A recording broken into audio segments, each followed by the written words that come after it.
It is the big union budget day today and stage is set for the biggest economic show in the country. Like every year, everyone from India inclusive, the big business houses, corporates, traders, big and small to the common man and the middle class. Everyone is awaiting the budget today. Finance Minister Nirmala Sitharaman will present the Union Budget 2024 today at 11 in the morning. The budget will lay the roadmap for the next 5 years. Announcements are expected to be in line with the government's plans for a Viksit Bharat by 2047.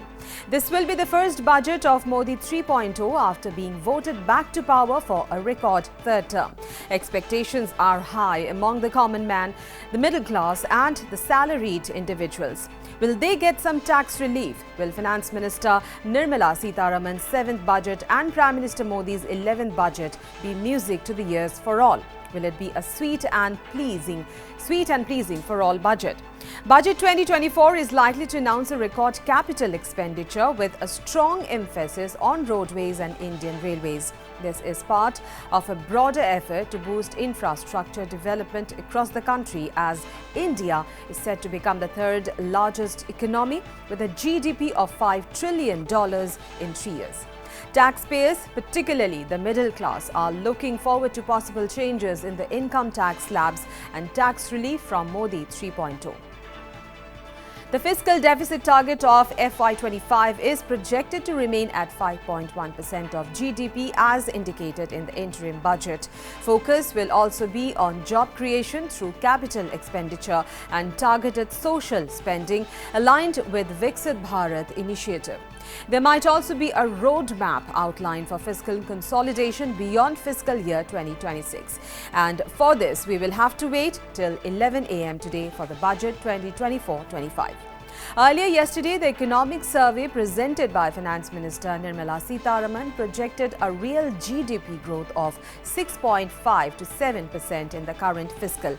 On the inflation front, it is said that Reserve Bank of India expects inflation to be 4.5% in FY25 and 4.1% in fiscal year 26. The 476-page economic survey underscores that India's economy has solidified its post-COVID recovery. Policymakers have played a crucial role in ensuring economic and financial stability, with the economy continuing to expand despite global volatility. The survey indicates that the headline inflation rate is under control, though some specific food items remain elevated. The trade deficit in fiscal year 24 was lower compared to fiscal year 23, with the current account deficit around 0.7% of the GDP. Foreign exchange reserves remain ample.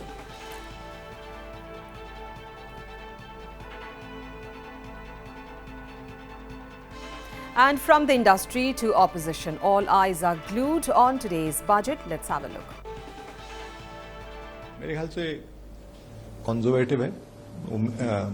CII का अपना expectation है कि इससे better होएगा और potential है 8% का. आपको शायद, अगर मेरी मेमोरी सही है, तो पिछली बार भी शायद जो इकोनॉमिक सर्वे में जो फिगर दिया था और जो फाइनल फिगर आया वो उससे काफी आगे था. तो इस बार भी उम्मीद है वैसे ही होएगा.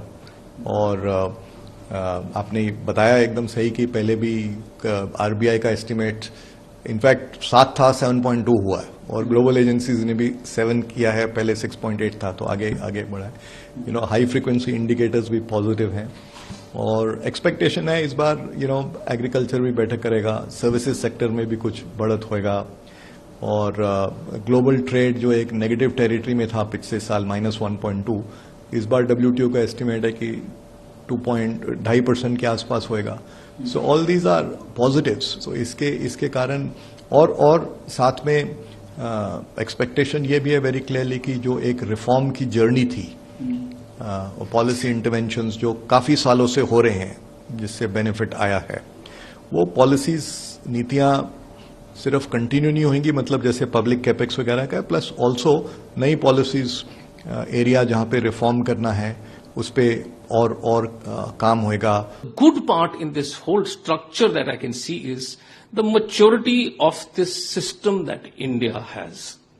We can reflect, we can adapt, we can realign our strategy and then get back to the momentum that this country, its people, smallest to the highest, deserve.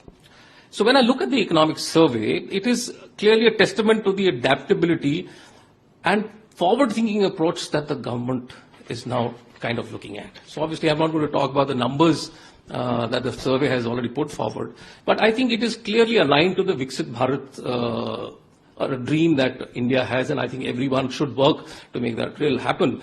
And while the numbers that the survey puts out, I personally feel are very conservative, but at the same breath, I would say they are highly consolidated numbers, and therefore it will be very easily possible for us to surpass them in this year or the years coming in future.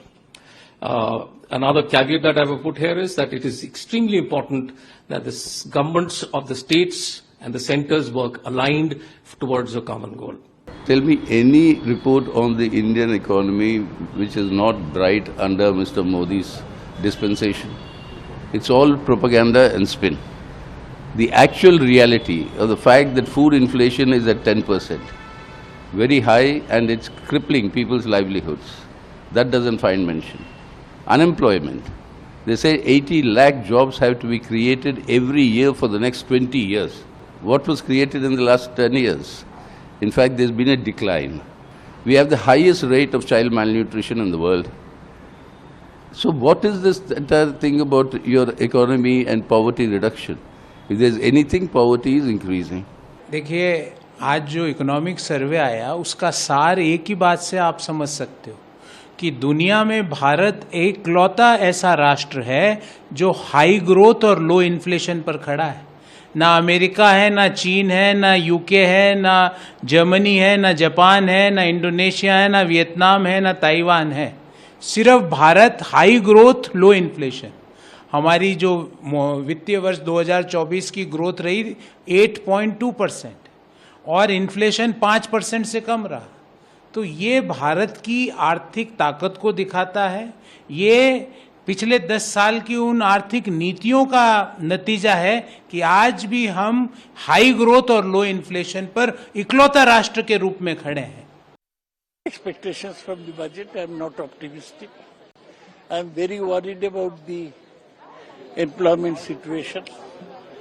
What the budget will do to create employment is my principal question. Economy is in doldrums. The government is unstable. So I really do not know what Mrs. Sitaraman would offer. And economists from the northeastern region also spoke about their expectations about the budget. If you go through the economic survey or whatever the budget that will come, but the basic thing is that you have to go by the transition of the Indian economy, the characteristic changes of the Indian economy. Before 1990 and after 1990, there has been sea change, remarkable changes are there. And now what's happening, employment is going up, as well as the quality of employment is actually going down day by day. I mean, the economy that is product, we are having a production economy. Our production economy is switching over to a gig economy. That is service providing economy, Swiggy economy, Zomato economy. And the remuneration what our educated people are getting, this is 10,000, 12,000, 14,000, that is not very likely. It won't be. So at the same time, our unemployment, this is rising very high. Because if you go by the ILO data, then 83% of the educated youth, they are unemployed. Or if they are getting employment, that is not very desirable. Or say IIT people, we even cannot think of the 45% of the IIT people, they are not getting job in the campusing. So that's very, very, very striking, I think. Because for the 55% who are getting job from IIT, they are not getting job as per their expectation. So the economy is in a very transition phase, and economy is in a very danger phase, I should say.